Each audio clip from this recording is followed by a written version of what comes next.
rurais, né, a falar com quem faz o agro. O produtor rural brasileiro, ele produz, ele preserva e ele prospera, apesar de tanta adversidade que se impõe, né, no caminho. A gente vai falar um pouquinho sobre isso hoje, e eu queria deixar consignado que é uma honra enorme, ainda mais para alguém como eu, né, que sou um bicho de cidade, criado pela avó, num apartamento com chão de carpete. É uma honra imensa conhecer as famílias. Eu sempre falo assim, nesses termos mesmo, as famílias pioneiras que desbravaram, né, esse centro-oeste magnífico e que estão ajudando tanto, não só o nosso país, mas também a humanidade como um todo, né? Seja em termos de segurança alimentar, seja em termos de conter pressão inflacionária dos alimentos, né? Se a gente pensar o contexto que a humanidade vive hoje, a ONU soltou um relatório falando que esse período de pandemia foi a maior inflação no preço de alimentos da história da humanidade, pessoal. Teve acumulado de 12 meses que os preços subiram em média no mundo 33%. Isso é muito sério. Imagina o que seria do mundo sem o agro brasileiro nesse momento. A gente teve a crise, né, a guerra lá na Ucrânia, então a interrupção, né, da produção de um país essencial na produção de grãos, e a safra brasileira compensou, né, essa tragédia humanitária, literalmente. Então é um prazer sempre me endereçar com gente que torna o nosso mundo muito melhor com a sua resiliência. Então, falando aqui um pouquinho sobre o que eu vim conversar com vocês, é sobre o Brasil agora em 2023, né? Alguns cenários, algumas perspectivas e alguns desafios. E essa imagem é uma imagem forte, né? Ela ilustra a transição de poder mais brusca da história do nosso país desde a redemocratização. Houve uma mudança de direção muito significativa, como não acontecia no país há décadas. A gente sai de um governo de orientação mais liberal, de viés conservador, para um governo essencialmente interventor, né, que acredita mais no Estado do que na capacidade empreendedora e na prosperidade que advém da liberdade.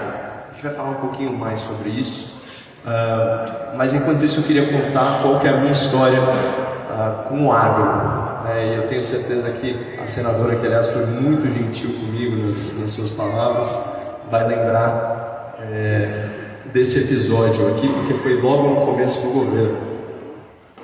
E foi a primeira vez que eu me deparei com os números da agricultura e da pecuária brasileira à luz de um incidente internacional. Para quem não reconheceu esse galã aqui na foto, ele é o Emmanuel Macron, presidente reeleito da França.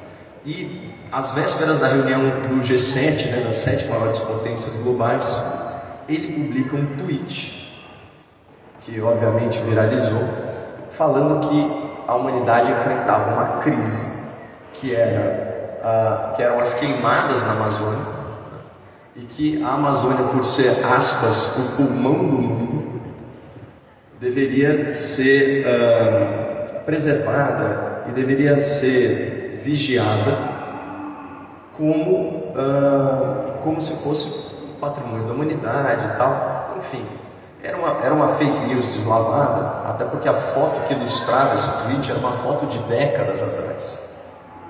E a gente sabe que a Amazônia não é o pulmão do mundo, nem vou me ater tanto a isso. Mas o ponto é que essa narrativa, né, condensada nesse tweet mentiroso, ela foi replicada internacionalmente e, assim, para nosso espanto, nacionalmente, como se a autoridade do presidente francês desse validade para aquele discurso. E que, essencialmente, passam alguns anos, esse discurso ele vai se mostrando como o que ele realmente é. Então, por exemplo, em 2021, esse mesmo presidente francês, ele disse o seguinte: comprar soja do Brasil é incentivar o desmatamento. Imagina se tem cabimento falar um negócio desse. depois da moratória da soja. Imagina se tem cabimento falar um negócio desse um país como a França. E aí a gente começa a discutir quais são os desafios de comunicação do agro brasileiro. E o primeiro desafio é uma resistência internacional. E aqui eu até convido vocês a fazer um exercício de empatia, sabe, senadora? Porque se a gente parar para pensar, vamos colocar no lugar do produtor norte-americano, colocar no lugar do produtor europeu, é muito difícil concorrer com o Brasil. Imagina o seguinte, eles têm todas as facilidades de logística, de escoamento, de produção, de transporte. Eles têm subsídio agrícola na veia. Em alguns países eles são subsidiados por hectare plantado. Imagina se você recebesse uma grana por hectare plantado aqui no Brasil. Imagina essa realidade. Eles têm linha de crédito muito melhor do que a nossa, seguro rural muito melhor do que o nosso. Ainda assim, o produtor americano chega em determinado momento do ano e ele tem que decidir: eu vou plantar milho ou vou plantar soja? E aqui no Brasil é assim, eu vou plantar soja e depois vou plantar milho e ainda vou plantar braquiária. E não só isso, com toda a tecnologia, toda a expertise que foi sendo acumulada ao longo de décadas e com as bênçãos que esse país maravilhoso tem em termos de clima, a produção brasileira, ela vai se desenvolvendo e eles simplesmente não conseguem competir. Por isso que o presidente francês ele não tem alternativa, ele precisa criar algum empecilho, certo? Para esse crescimento e esse desenvolvimento do Brasil. E sejamos justos, ele está atuando, talvez, não está sendo muito honesto, intelectualmente honesto, mas ele está atuando no melhor interesse do país dele, inclusive sofrendo as pressões políticas internas dele, dos agricultores franceses. Então, todo esse discurso nada mais é do que protecionismo comercial travestido de discurso ambiental. E isso, sim, é evidente. O que assusta é como isso ressoa no Brasil e como você tinha, por exemplo, formadores de opinião, jornalistas, imprensa nacional replicando essas narrativas. Então vamos pegar assim marcadores, indicadores que mostram responsabilidade ambiental, Walter. Pegar assim o mais básico deles, preservação de vegetação nativa, que é um dado que todo mundo já conhece, porque foi verificado pela NASA, é um dado científico. Olha, a gente tem 2/3 do território nacional coberto por mata originária, 66% do território brasileiro. E a França não tem nem 30%. E a maioria do território que tem é de reflorestamento. Por quê? Porque eles acabaram praticamente com as espécies endêmicas lá na Europa. Mais de 50% das espécies em extinção. O que eles fizeram? Eles usaram o patrimônio florestal deles para gerar economia, para fazer energia, para indústria moveleira, indústria náutica, enfim, o que quer que seja.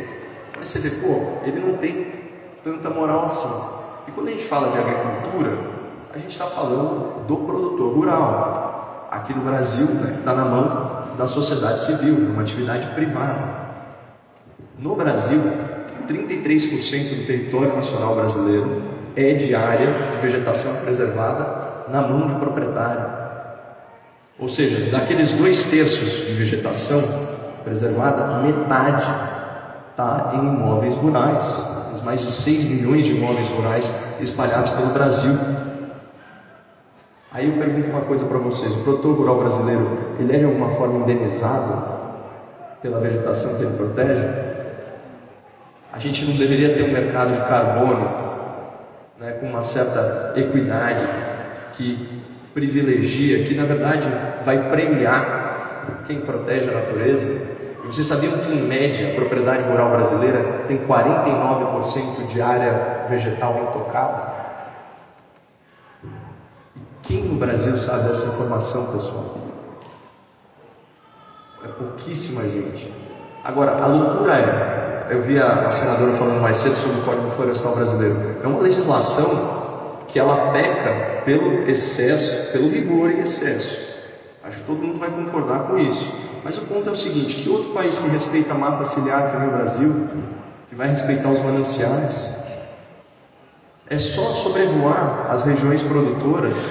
Eu conheço uma série de municípios produtores, você sobrevoando, você vê, né, as plantações intercaladas com área de preservação. Vocês acham que é assim na França?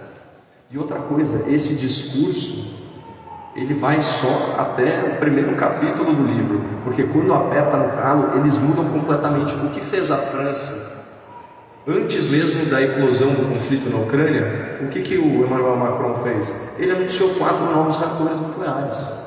A França é o país mais nuclearizado do mundo. Eu não tenho nada contra a energia atômica, tá, pessoal? Não acho que é uma energia verde, como os partidos ecológicos da Europa agora passaram a classificar a energia atômica, ignorando completamente que eles expõem a humanidade ao risco. No caso de acidentes, como aconteceu em Fukushima, esse tipo de coisa. É raríssimo, mas pode acontecer. Então 70% da energia da França é nuclear, e o resto é energia fóssil. E qual que é a nossa matriz energética? Vamos recapitular? 60% energia hidrelétrica, né, das águas. Aí você vai ter 12% de energia eólica, uns 9% de biomassa, 2% de energia solar. A hora que você vai ver, a gente tem a 10ª economia mundial operando com 83% de energia renovável. Pessoal, isso não existe. Vamos falar de outro marcador, outro indicador que se mistura com a questão ambiental: povos originários.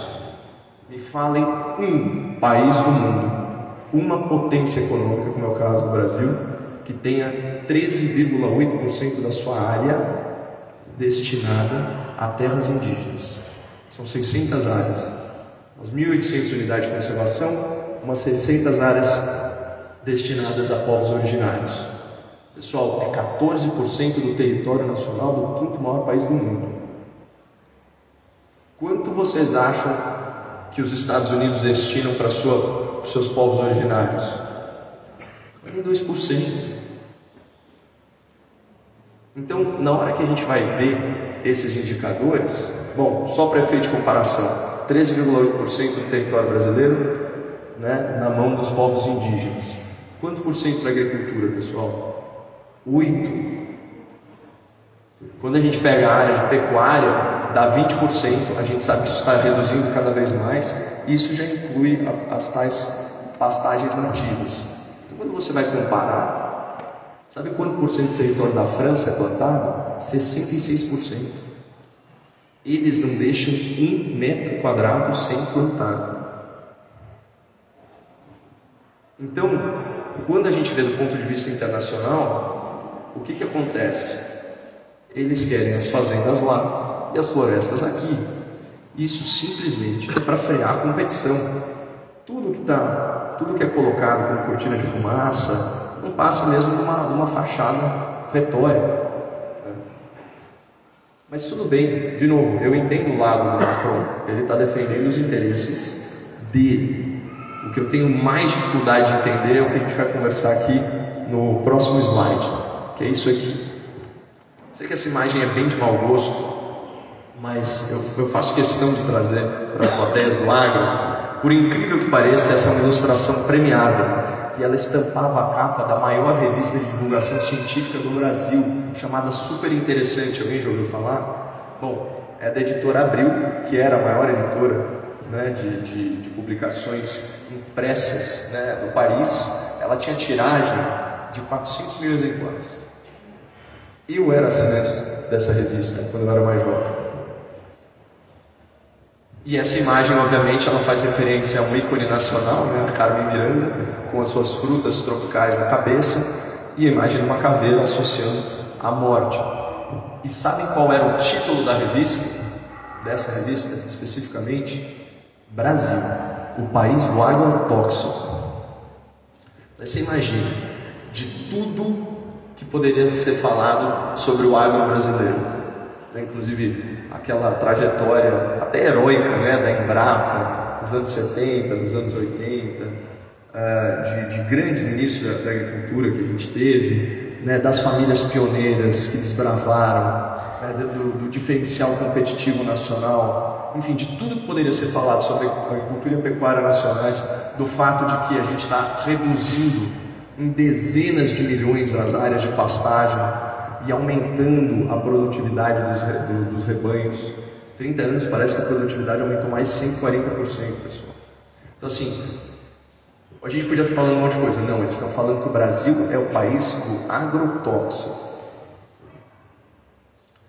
E aqui é muito importante a questão da semântica. Quando a gente vai na farmácia comprar o quê? Remédio. A gente poderia falar que a gente está indo na farmácia comprar drogas, são inclusive sinônimos, mas a palavra ela tem uma conotação negativa, ela tem um peso, né, diferente. E aqui é a mesma coisa. E eu desafio vocês que são de um município produtor, por favor, deem uma olhada no material escolar do filho de vocês, do neto de vocês. Vamos ver se está escrito agrotóxico ou se está escrito defensivo agrícola. Ou que seja pesticida. Não está. E se bobear, não vai estar no livro de biologia ou no livro de geografia, o que quer que seja, não, vai estar no livro de português, em alguma questão de interpretação de texto. E se bobear, vai ser um tema de redação. Vocês já leram os livros de história ou os livros de geografia do ensino público nacional sobre qual é o modelo de trabalho no campo no Brasil? Eles ficaram parados lá nos anos 70. Então, aí você fala assim, mas por que essa narrativa, né, de jogar o campo contra a cidade? E de novo, ignorando questões básicas. Eu lembro, eu estava debatendo com um advogado esses dias, e aí ele começou a falar sobre a agricultura familiar, plantação de orgânicos, né? Enfim, a velha cantilena que todo mundo conhece. E assim, nada contra alimentos orgânicos, pelo contrário, é só que a gente sabe que é impossível alimentar a humanidade se você não dá remédio para as plantinhas. Você também consegue criar um ser humano funcional, teoricamente, sem vacina e sem remédio, mas vai dar muito mais trabalho e pode dar muito mais problema. E talvez você precise de muito mais seres humanos para fazer eles chegarem à idade madura. Por quê? Porque eles vão morrer no caminho, por causa de pragas, doenças e por aí vai. Mesma coisa com os vegetais, mas enfim. E aí ele começou a desatar, porque o alimento orgânico, que é o futuro, ao contrário desses alimentos cheios de veneno que são vendidos por aí eu respirei fundo, né? Lembrei da minha incursão pelo agro. Quando a palavra veio para mim, eu disse o seguinte: olha, por favor, você nos avise quais são esses alimentos que estão sendo vendidos com veneno, para que eu e a nossa audiência, para que a gente pare de comprá-los imediatamente. Qual supermercado aqui no Brasil que está vendendo alimento envenenado? Quais são esses alimentos? Por favor, você tem uma obrigação de nos avisar. Se você está falando que a nossa comida é tóxica, porque o que eu vejo é que a produção em escala, ela aumentou a diversificação de alimentos da população brasileira, ela deixou a nossa população mais bem nutrida, ela contribui com a segurança alimentar da humanidade. E assim, o que é essa toxicidade que você tanto denuncia?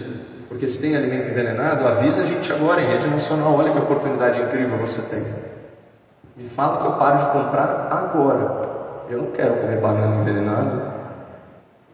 Então você vê a loucura dessa coisa. Agora, essa é a narrativa que é colocada. Isso é um pouco, pessoal, na verdade, uma repaginação de um discurso antigo da esquerda mundial, que é o quê? Promover fraturas sociais para criar grupos identitários e se colocar como representante político deles.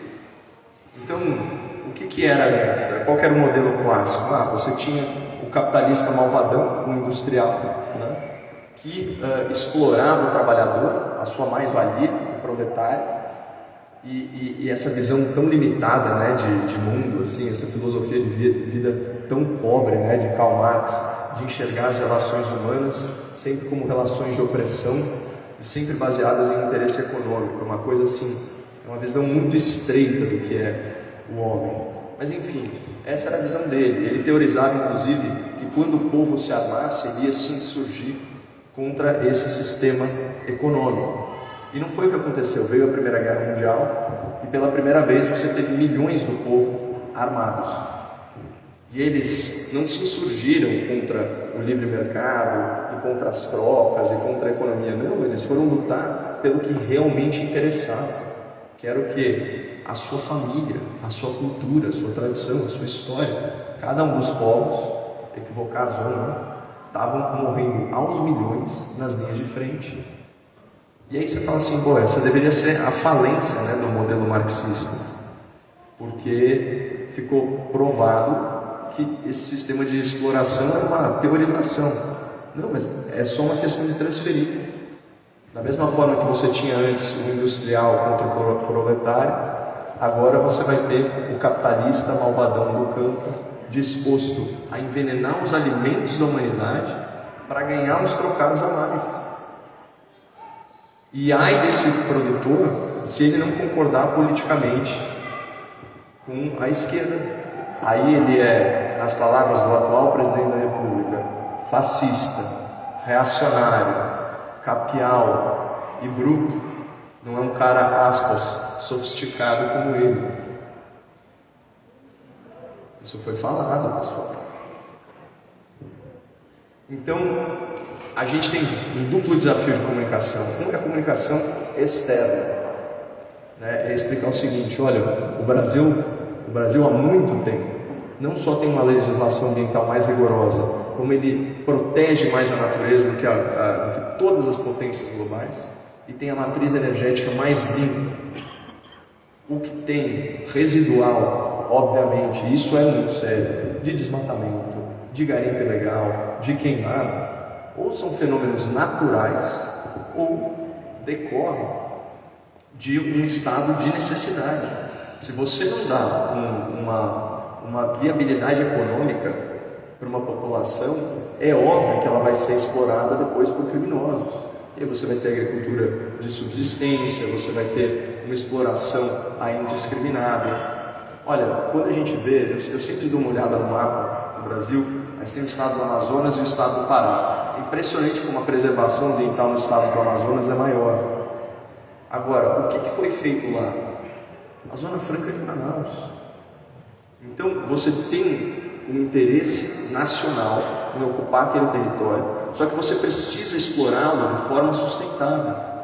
Imagina se hoje em dia daria para fazer uma grande capital no meio da Amazônia.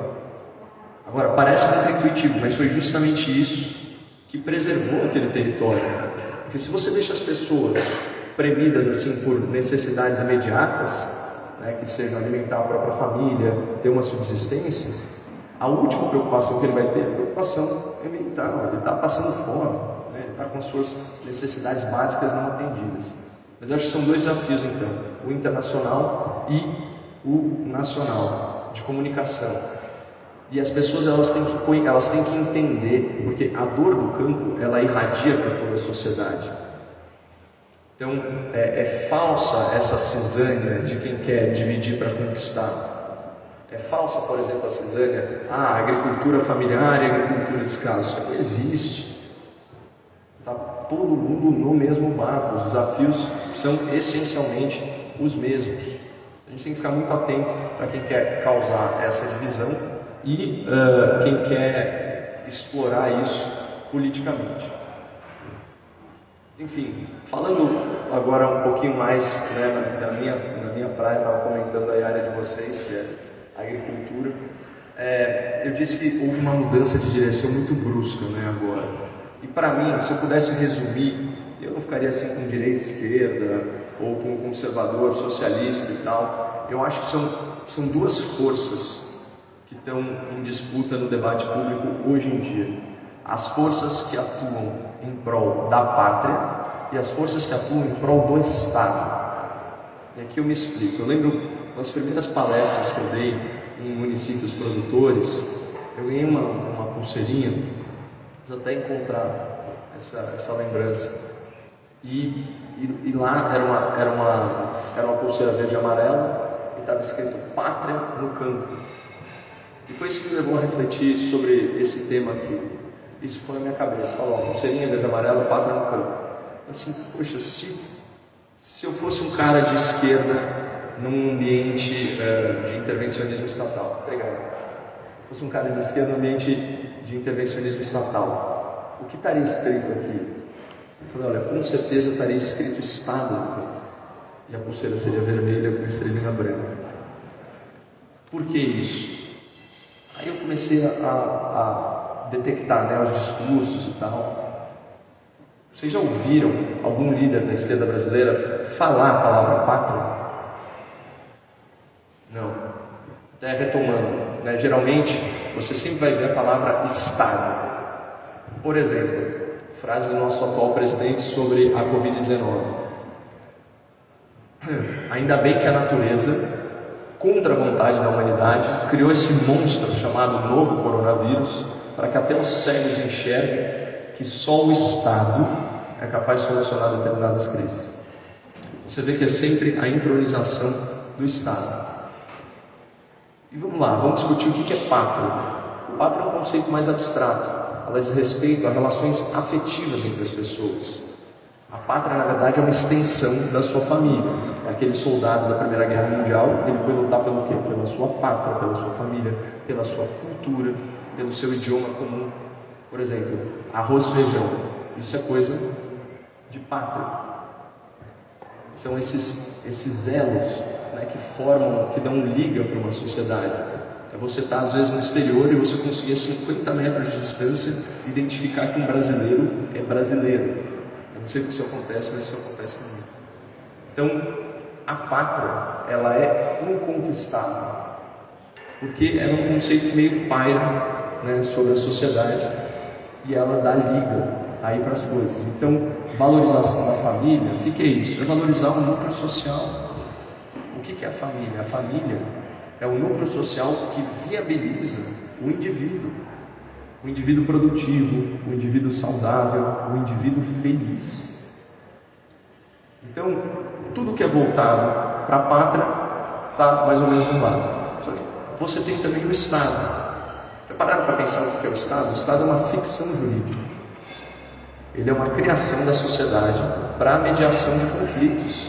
Essencialmente, você deixa de usar suas próprias razões, né, de fazer justiça com as próprias mãos, e você cede a sociedade cede o monopólio da força a esse ente abstrato.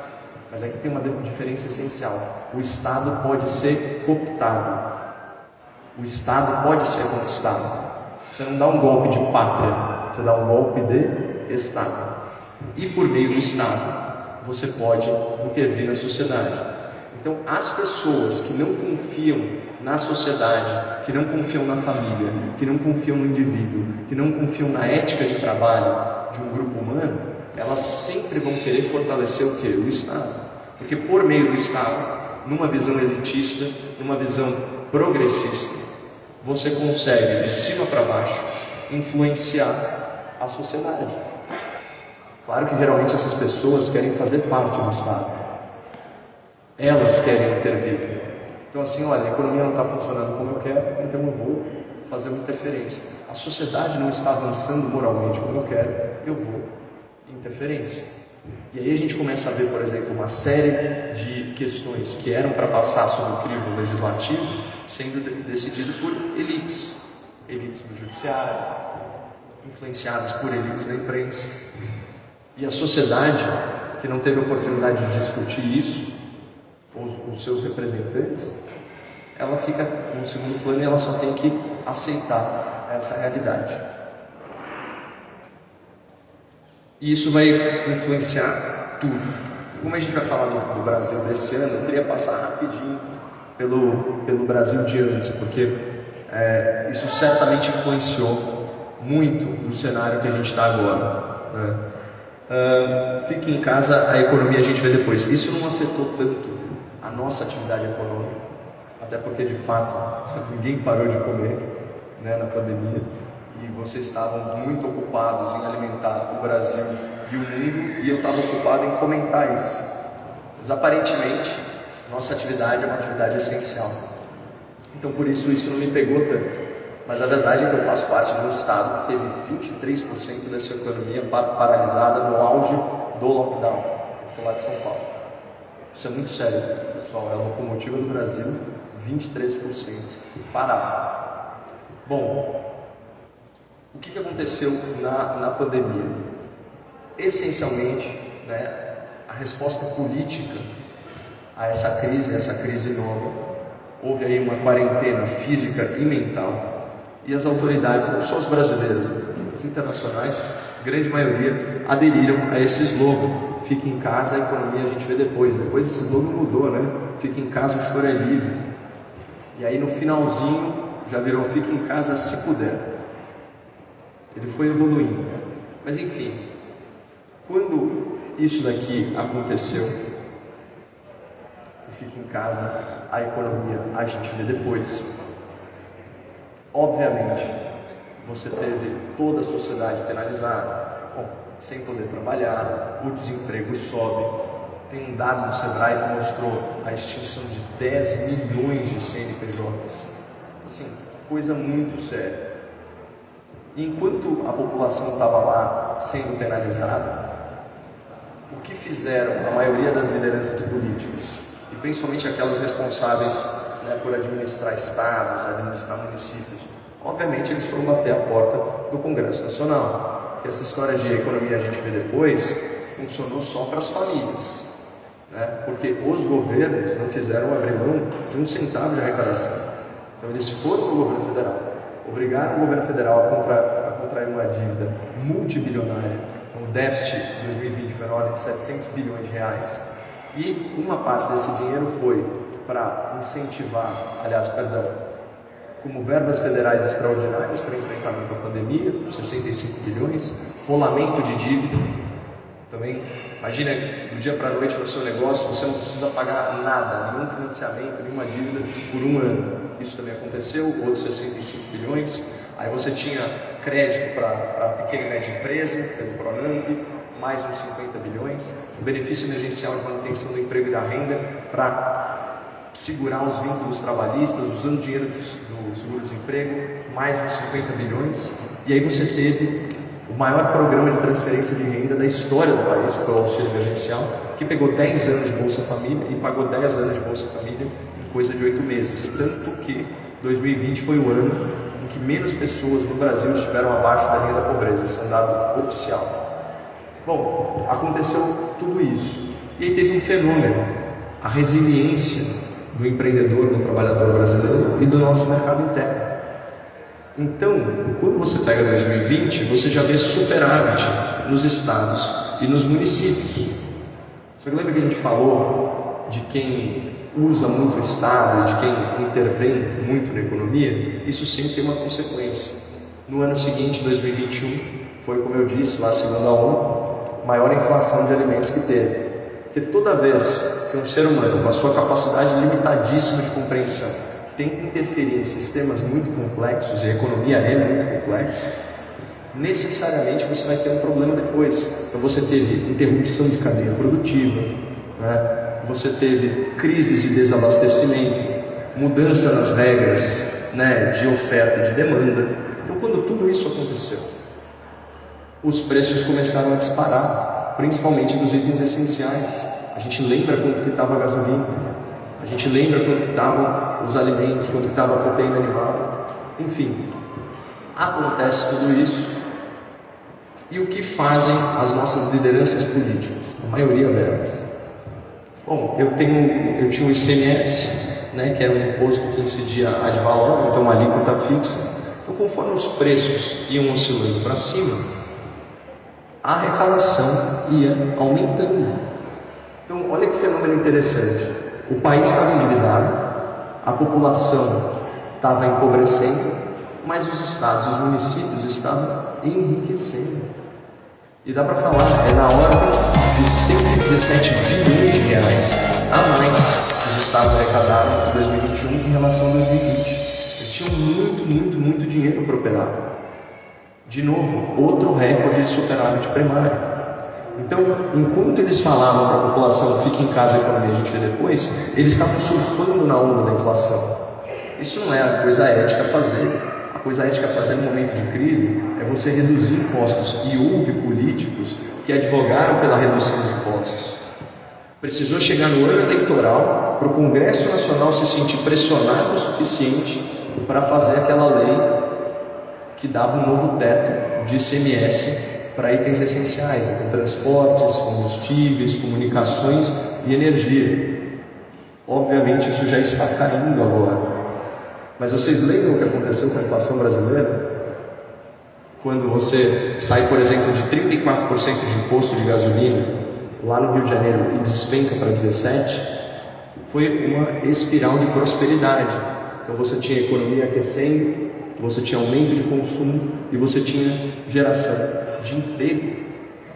Então, por que eu gosto de falar sobre a crise? Para a gente entender direitinho o que aconteceu. A população empobreceu, o país se endividou, estados e municípios fiscalmente enriqueceram, mas muitos políticos, a maioria deles, resolveu atacar as liberdades individuais e manter tributação alta. Esses são os políticos que são pró-Estado. E teve gente que estava lutando pelas liberdades individuais no momento de crise e buscando redução de impostos. É uma visão mais de pátria, né? Então é uma diferença essencial. E infelizmente depois essa política se mostrou pouco efetiva, né? Os estudos mostram, citar um, né, da Universidade de Johns Hopkins, eles fizeram uma meta-análise e concluíram que a eficácia do lockdown em salvar vidas era só de 0,2%. Agora você imagina o prejuízo para a saúde pública dessa política aqui. E é fácil entender isso. Alguém, por favor, fala qualquer país subdesenvolvido, país muito pobre, enfim, algum, qualquer um, fala alto. Venezuela, excelente exemplo. Ótimo, aproveitando o ensejo da visita desse grande estadista, né, desse democrata Nicolás Maduro. Você sabe quem recebeu o Nicolás Maduro nos últimos anos além do Brasil? O Kuwait, a Argélia, o Irã e a Turquia. Todos esses bastiões da democracia mundial. E agora o Brasil, uma vergonha, recebido com honras de Estado, honras militares, e o presidente da República encampando a narrativa de que ele está no poder por vias legítimas e democráticas. É muito feio isso, mas enfim. Falando da Venezuela, agora qualquer outro país, agora um país desenvolvido, economicamente, culturalmente, socialmente, qualquer um. Pode ser Estados Unidos. Vamos para os Estados Unidos. Onde vocês acham que a expectativa de vida é maior? Na Venezuela ou nos Estados Unidos?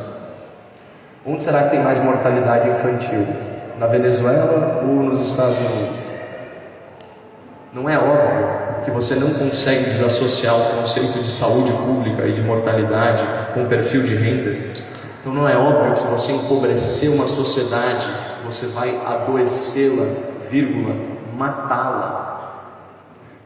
Pensa num cara CLT que acabou de perder o seu emprego. Ele é arrimo de família, ele ganhava 5 mil por mês. Esse cara, ele não perde simplesmente a fonte de renda e com isso ele prejudica o lazer, ele prejudica consumo de produtos de higiene, consumo de alimentação. Não é só isso, não. Ele despenca de qualidade de vida, mas além disso, ele perde acesso ao sistema privado de saúde. Pronto, ele não está mais coberto pelo plano de saúde. Então ele virou uma vítima do SUS. Porque viva o SUS é só artista da Globo querendo lacrar. Porque eu não conheço um deles que não tenha plano de saúde particular. E não conheço nenhum deles que abriria a mão por um ano do seu plano de saúde particular para se aventurar um ano pelo SUS. Há ilhas de excelência, né, no serviço público? Há, mas são ilhas num oceano de mau atendimento. E a gente sabe disso, não vou me estender muito. Mas deixa eu só molhar o vídeo. Tá? Imagina esse cara então que vai para o SUS. Ao ir para o SUS, ele tem um problema de saúde qualquer, ele precisa marcar um exame. Vocês acham que vai demorar mais ou menos em relação ao serviço particular? Vai demorar muito mais. Vai demorar mais para ele conseguir uma consulta com um especialista. E vai demorar muito mais para fazer um procedimento. Então é fácil de identificar que até uma leve queda na renda prejudica a saúde das pessoas. Então isso aqui foi feito de forma muito irresponsável. Mas enfim, obviamente esse tipo de política gera uma crise. Só que a crise ela tem um perfil muito diferente de crises anteriores. Assim, o cérebro humano ele é programado para hiperdimensionar os problemas do momento. Então, aqui todo mundo já deve ter passado por muita adversidade na vida, né? seja nos negócios, na fazenda, ou de relacionamento, ou mesmo de saúde. Mas, pode ver, a gente tem uma tendência natural a sempre dar uma dimensão grande para os problemas do momento. A gente esquece mais ou menos como foi. Mas vamos supor que a gente tivesse duas crises para escolher. Virasse para vocês assim, olha, uma crise, você vai ter queda no PIB um ano de 3,5%, mas no ano seguinte você vai ter 3,3%. Então a economia ela vai literalmente retrair 7%. Aliás, essa vai ser a pior recessão da história da República. Os juros vai estar lá na altura, a inflação também vai estar acima de 2 dígitos, e além disso, em 24 meses, a gente vai ter a extinção de 2.800.000 postos de trabalho. Beleza, essa é a crise 1. A outra crise é assim, a gente perdeu esse ano 190.000 postos de trabalho, mas no ano seguinte a gente gerou mais de 1 milhão. Além disso, sim, a gente caiu 3,3% no PIB, mas no ano seguinte a gente recuperou, a gente cresceu 4%, então foi uma recuperação em V e foi mais ou menos isso. Os juros estão altos, a inflação está alta, mas não estamos em recessão. Qual o perfil de crise que você prefere? É óbvio que é a última. É muito melhor você estar com a economia mais ou menos estabilizada e geração de emprego do que você estar em recessão econômica, né, com extinção de empregos. Ainda assim, o que foi vendido para as pessoas é que a gente estava vivendo um verdadeiro apocalipse do ponto de vista econômico, quando na verdade o que a gente experimentou antes, né, nos estertores do governo do PT, 2015, 2016, foi infinitamente pior. Só que toda notícia boa, como que a imprensa dava? Como se fosse uma despiora. Imagina, se você pegar o quadriênio 2019-2022, o Brasil gerou mais de 5 milhões de empregos com carteira assinada. O desemprego caiu por menor número desde 2015. Lembrando que em 2014 a gente tinha quase uma situação de pleno emprego, né? Você teve a maior população ocupada da história do país e a economia estava indo bem. Ainda assim, toda boa notícia era uma despiora. E foi assim que isso foi descrito no debate público. Então, eu acho que muito da percepção das pessoas, elas não conseguiram avaliar, primeiro, como as coisas podiam estar pior, né? Você vê o que foi a realidade da pandemia. Foi feito um benefício emergencial de manutenção do emprego e da renda que funcionava basicamente assim. Uma flexibilização da lei do trabalho, que permitia a redução da carga horária ou a suspensão temporária desse contrato, com o benefício de estabilidade depois. Então isso era um estímulo, né, para que nesse momento de incerteza e tal, você não mandasse o cara embora, porque uma vez que você toma essa decisão, para você retomar o emprego é muito difícil. É por isso que o saldo líquido negativo de empregos na pandemia foi de 190.000 só, emprego com carteira assinada. 20 milhões de vínculos empregatícios foram beneficiados. A estimativa é que 10 milhões de pessoas tenham mantido seus empregos por causa disso. Adivinha quem votou contra isso, pessoal? A esquerda brasileira. E não só isso, eles foram até o STF alegar que havia extinção de direitos.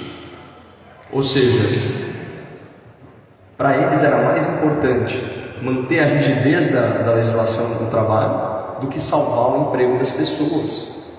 Aí, graças a Deus, no momento de lucidez, o STF permitiu que houvesse o benefício emergencial de manutenção de emprego e renda. E foi um programa essencial, mas é esse tipo de coisa que aconteceu no Brasil. Pode virar o slide, por favor? E aí a gente chegou onde a gente está agora. E para mim essa é a grande dúvida, sabe, que vai influenciar o nosso destino. É o seguinte: qual vai ser a postura e qual está sendo a postura de Lula da Silva nesse novo governo? Porque ele pode ser aquele Lula da carta aos brasileiros, que o pessoal chamava de Lulinha Paz e Amor, que abandona a retórica radicalizada na eleição e segue uma ortodoxia econômica, certo? Foi isso que ele fez no primeiro governo dele e foi isso que funcionou. E aqui eu fico muito curioso, sabe? Porque eu costumo basear, né, enfim, a minha caminhada no mundo com experiências minhas ou de terceiros que deram certo, né? Fala assim, pô, isso aqui está dando certo, eu vou repetir. Mas tem gente que parece que segue o caminho oposto, porque esse mesmo grupo político, conforme foi ficando mais confortável no poder e foi se comprometendo, se corrompendo, chegou num determinado nível de intervenção no Estado e até de parasitar o Estado, que o inviabilizou. O sistema, eu sempre falo isso, o sistema vomitou o PT. Foi isso que aconteceu. Foi uma reação de todos. Eu falo assim, olha, não dá, essa corrupção em escala industrial, essa irresponsabilidade econômica, essas políticas econômicas de tabelamento de preço, enfim, as pedaladas fiscais, isso daí não dá para fazer. E aí qual que é o problema? Eu estava até conversando aqui com a imprensa local. Você percebe um verdadeiro retrocesso. Eu coloquei aqui Banco Central e estatais, né? Se tem uma coisa no Brasil que você consegue pontuar que mudou da água para o vinho, são as empresas públicas federais. Você tinha em 2015 o conjunto dessas empresas dando 32 bilhões de reais de prejuízo, pessoal. Quando você vai para 2021, essas mesmas empresas deram 187 bilhões de reais de lucro. O que aconteceu? Do nada as pessoas ficaram honestas, sabe? Houve uma mudança, uma epifania espiritual? Não. Você criou incentivos e desincentivos que levaram a uma governança corporativa melhor, principalmente a tal da lei das estatais. A lei das estatais, assim, se desse para sintetizar em uma frase, ela diminui a ingerência política nas empresas públicas. Então a empresa ela começa a perseguir os seus objetivos econômicos, sociais e não os objetivos políticos das autoridades que transitoriamente estão no poder. Então, por exemplo, quando o Lula chegou com essa lei, ele fala assim, que lei é essa? Ele falou isso, que lei é essa que eu não posso nomear ninguém? E a gente estava falando o quê? De 600 altos cargos nas empresas mais rentáveis do Brasil, que são empresas beneficiadas com monopólio, enfim, você está falando o quê? De Petrobras, por aí vai. Então, coisa muito grande. Agora, é nítido o resultado positivo para a sociedade. E aí você tem entre esse governo com uma mentalidade reacionária, eles gostam de usar essa palavra contra a direita, né? Mas o reacionário nada mais é que aquela pessoa que idealiza o passado e que quer voltar ao estado anterior das coisas, ainda que a experiência demonstre que o novo é melhor. Então, qual foi um grande empenho do governo Lula no começo? Ou seja, como que ele está usando, vamos dizer assim, o capital eleitoral de um governo recém-eleito? Ele tenta atacar a lei das estatais, ele tenta flexibilizar a lei das estatais, porque ele quer voltar a nomear pessoas. E assim, é muito injusto, a senadora fez parte de um governo que, numa situação de recuperação econômica, quis mudar algumas regras para cálculo do teto fiscal, e essa proposta de emenda à Constituição foi gentilmente apelidada pela imprensa nacional como PEC Kamikaze, não era isso? Ou PEC do fim do mundo? PEC Kamikaze. Obviamente com a conotação negativa no nome.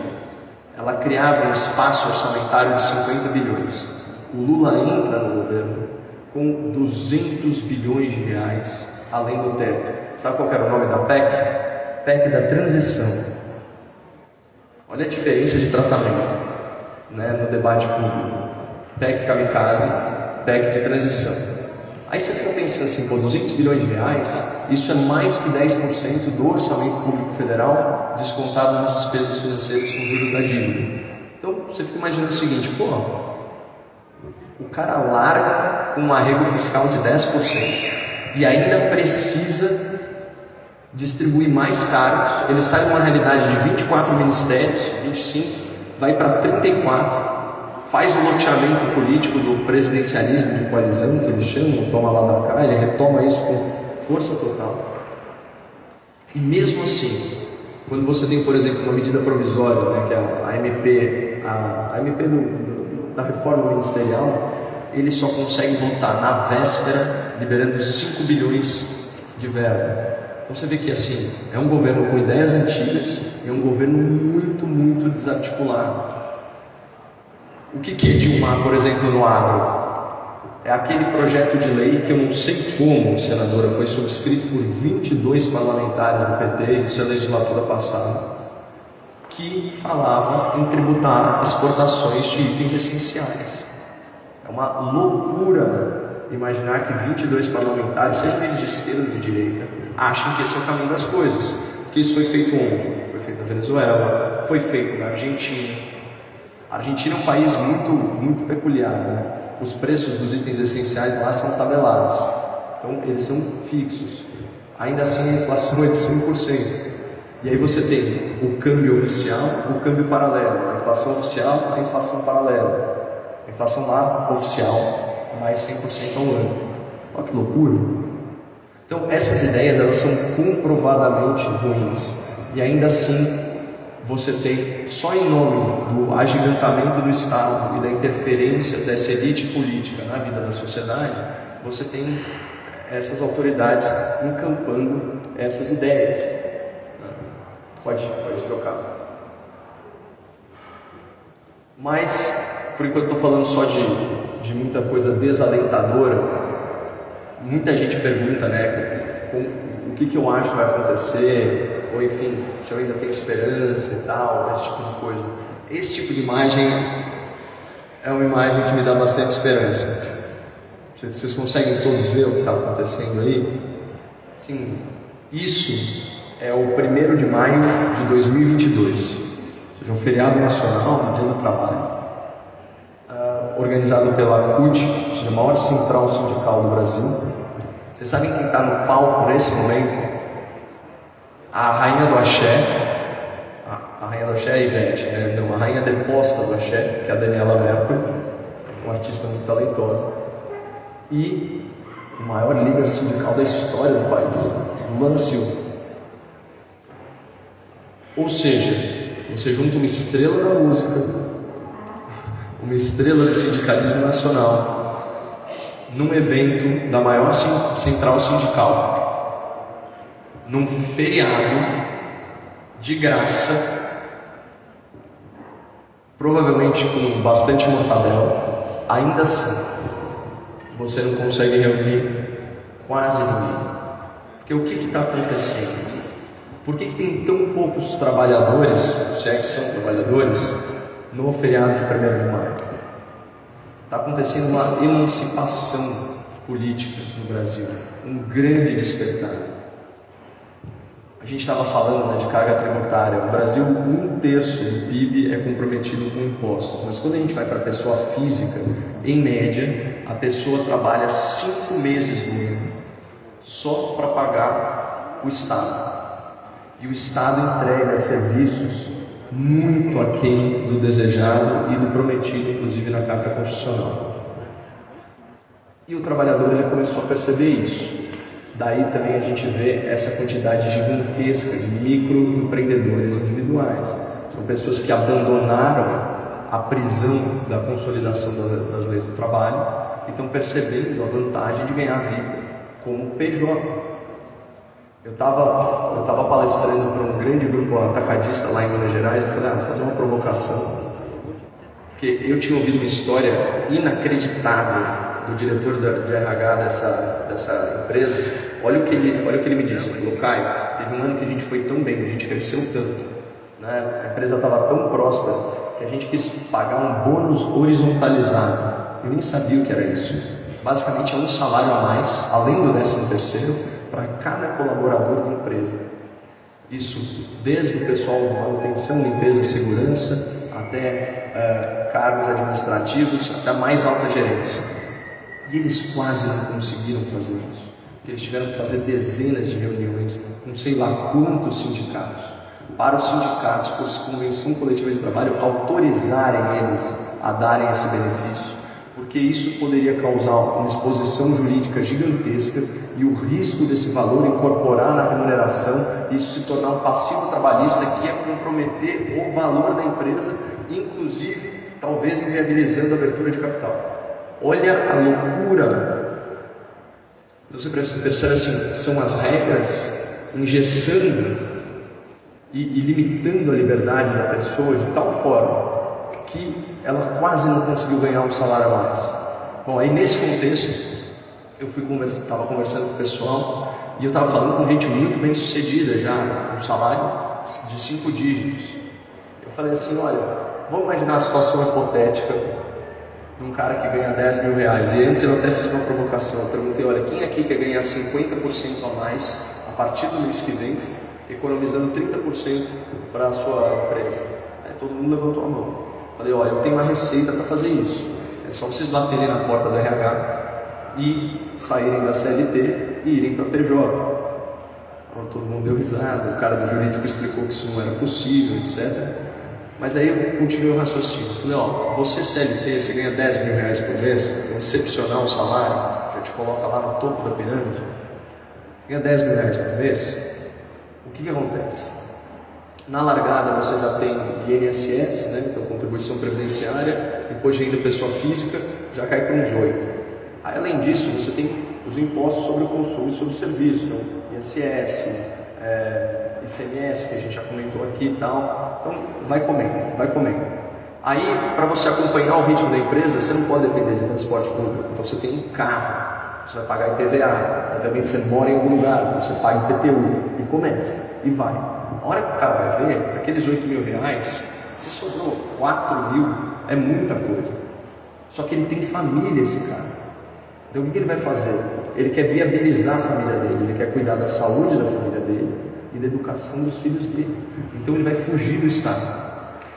Ele vai atrás de um plano de saúde privado e vai atrás de uma escola particular. De novo, o serviço público tem ilhas de excelência, mas são ilhas. Não sei se é o caso dessa pessoa lá em Belo Horizonte. Então, no final das contas, o cara pagando mensalidade e tal, vai sobrar o quê? 1.000 reais por mês. Mas aí que vem o pulo do gato. Quanto que esse cara custou para a empresa? Ele não custou 10 mil reais. A força de trabalho dele custou, naquele caso específico que eu chequei, custou 18.830 reais. Então assim, a empresa está disposta a pagar pelo trabalho daquela pessoa 18 mil reais. E o que sobra para esse cara líquido no final do mês é 1.000. A hora que ele vai ver, quem que é o capitalista malvadão? Quem que é o sócio indesejado? Quem que está explorando esse trabalhador, pessoal? É o Estado. É o Estado. Esse cara não usa praticamente nada, nenhum serviço público. Ele fala assim, pô, a empresa está ganhando 18.500 reais, pagando 18.500 reais e eu não percebo isso. Tudo vira imposto ou serviço que eu tenho que pagar para complementar o mau serviço que o Estado presta. E é por isso que isso aqui está vazio, pessoal. Porque as pessoas começaram a pensar e elas estão amadurecendo politicamente. E elas estão vendo a importância da liberdade nas relações humanas. E elas estão entendendo o seguinte, falam, pô, tá errado esse negócio de gente interferindo muito na minha vida. Porque assim, se tem uma coisa que vocês aqui do agro sabem, é que dá para prosperar sem a assistência do governo. O difícil é quando o governo atrapalha, né? Mas enfim, vou falar dos problemas crônicos aqui do Brasil, já encaminhando para o final. Vamos falar do parlamento, senadora. Eu vou diagnosticar duas situações que a meu ver, são problemas. Uma delas até pode beneficiar temporariamente o país, dependendo, claro, da sua predileção política, que é o seguinte: hoje a gente tem uma massa de parlamentares que não vota muito de acordo com as suas próprias convicções, mas sim com as circunstâncias do momento, né? Você tem muitos políticos que são fisiológicos, que não defendem bandeiras e não atuam conforme princípios que a gente consegue delinear, né? Em que o eleitorado realmente pode confiar. Mas enfim, essa é a situação do Brasil hoje. E isso se convencionou chamar de centrão, né? Tem um grupo de trabalho na Câmara Federal para estudo do semipresidencialismo. Esse grupo foi fundado pelo atual presidente da Câmara. Ele é presidido por um ex-presidente do Supremo Tribunal Federal. E ele foi criado, divulgado amplamente, como se fizesse parte do diálogo democrático da casa. Agora, não é segredo para ninguém que alguns parlamentares com bastante poder político desejam ainda mais poder político, e eles veem com excelentes olhos a ideia do que eles chamam de parlamentarismo branco, né? Então, você tinha figuras desde o Rodrigo Maia já se comportando mais ou menos como primeiros ministros, vamos dizer assim.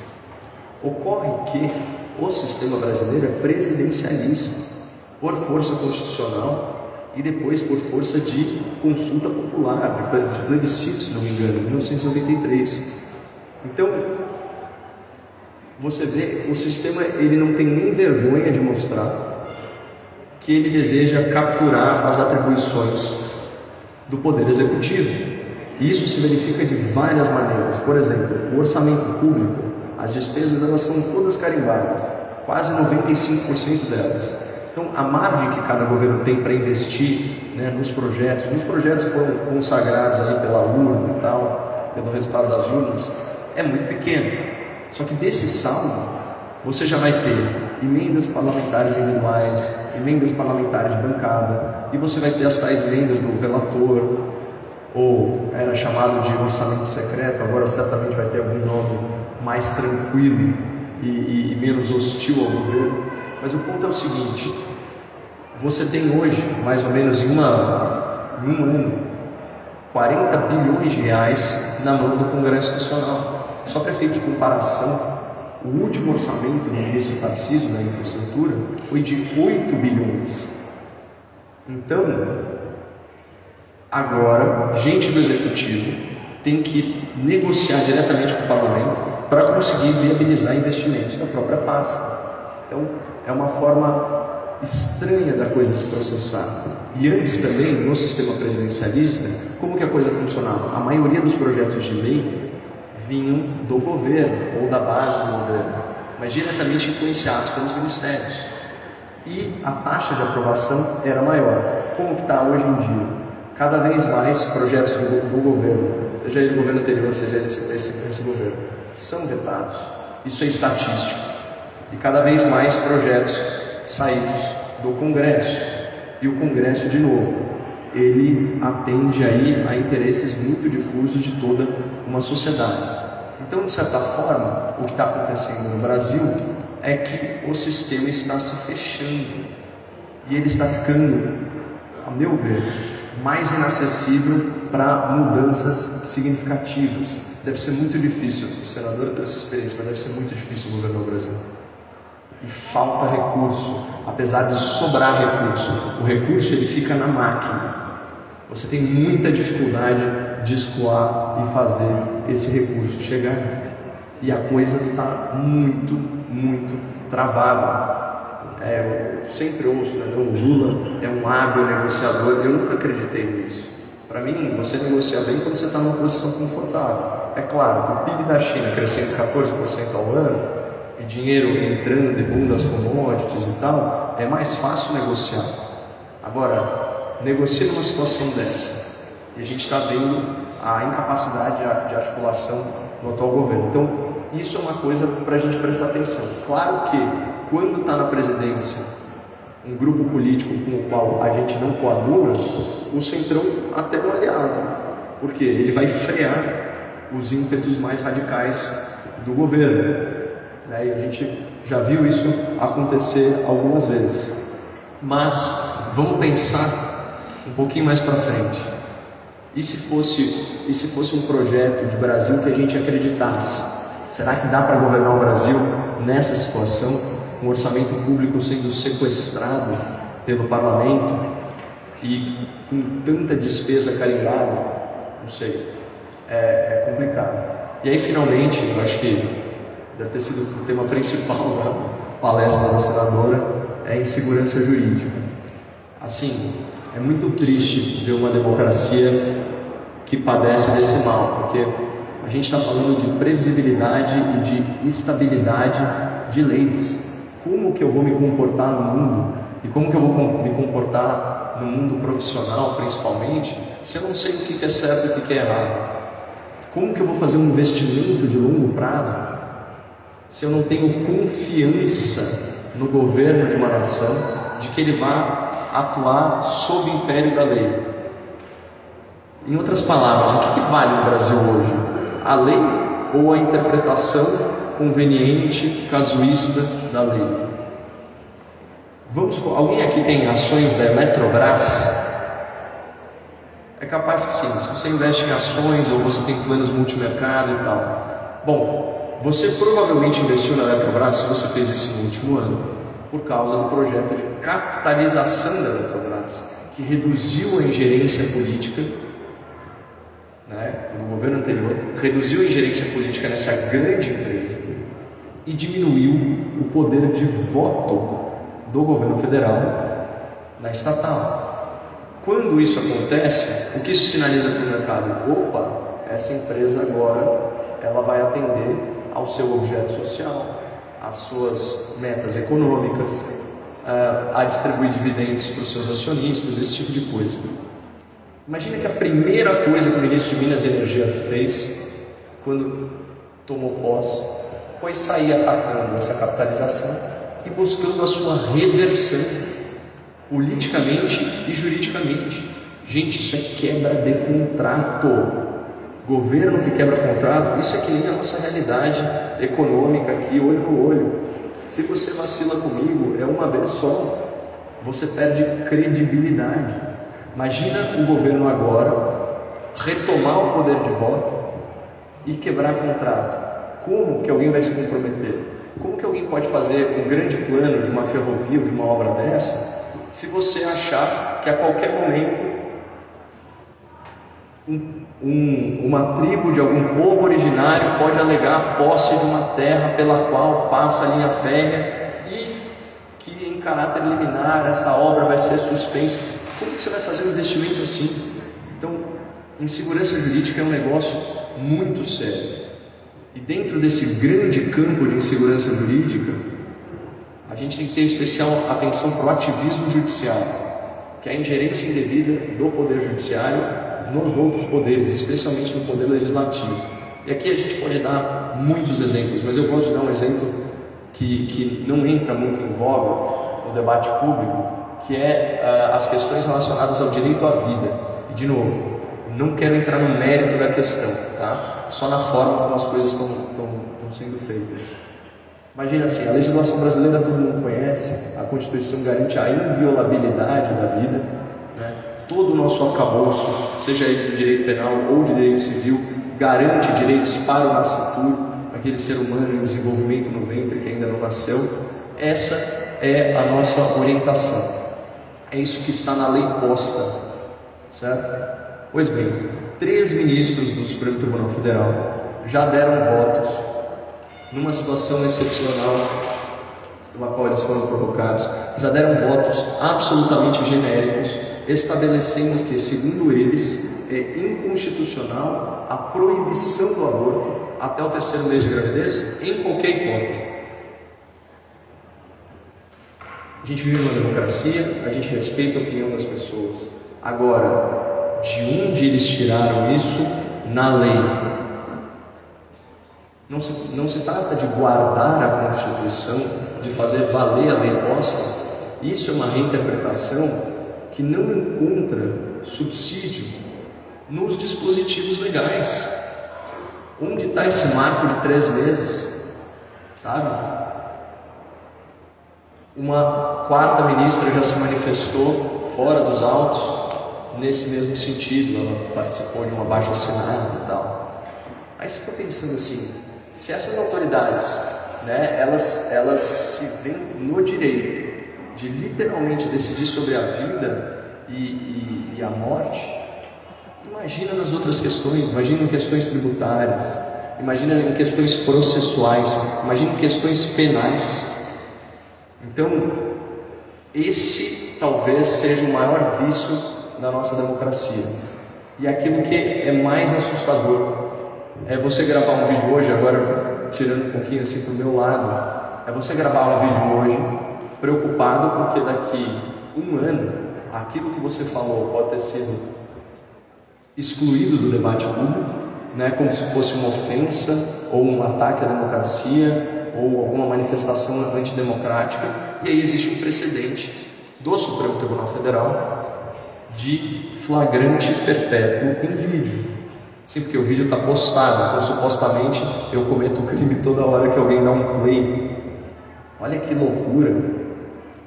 Agora, pergunta se esse mesmo conceito é utilizado para quem é flagrado em vídeo roubando propriedade privada.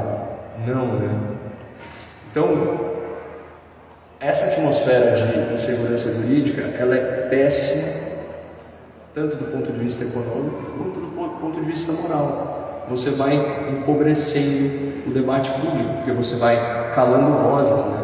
Você vai cerceando a liberdade de expressão. Mas enfim, para fechar, né, com esse alerta, eu estou me fiando muito nessa frase aqui, pessoal, porque eu sou um otimista inveterado. A democracia não serve para garantir que os melhores sejam eleitos, mas para impedir que os piores fiquem no poder para sempre. Então, vamos confiar que não só o tempo de Deus, mas que o tempo da democracia é outro, e não vamos perder a esperança no Brasil. Muito obrigado.